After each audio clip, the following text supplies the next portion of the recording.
Mr. Dorsey, does voter fraud exist?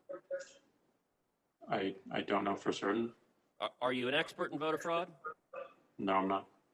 Well, why then is Twitter right now putting purported warnings on virtually any statement about voter fraud?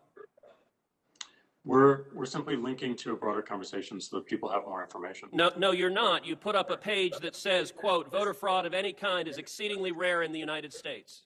That's not linking to a broader conversation. That's taking a disputed policy position, and you're a publisher when you're doing that. You're entitled to take a policy position, but you don't get to pretend you're not a publisher and get a special benefit under Section 230 as a result.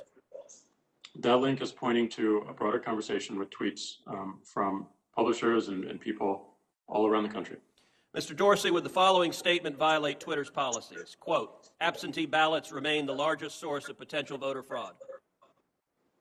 I imagine that we would label it so that people can have more context in read through. How about this quote?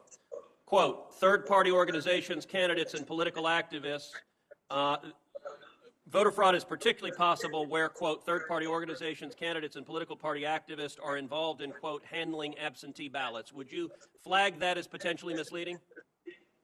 I don't know the specifics of how we might enforce that, but I imagine a lot of these would have a label pointing people to a bigger conversation. Well, you're right. You would label them because you've taken the political position right now that voter fraud doesn't exist. I would note both of those quotes come from the Carter-Baker Commission on Federal Election Reform. That is Democratic President Jimmy Carter and former Secretary of State James Baker. And Twitter's position is essentially voter fraud does not exist. Are you aware that just 2 weeks ago in the state of Texas, a woman was charged with 134 counts of election fraud? Are you aware of that?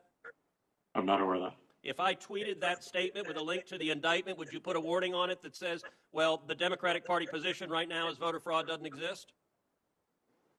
I don't think it's useful to get into hypotheticals, but I don't believe so.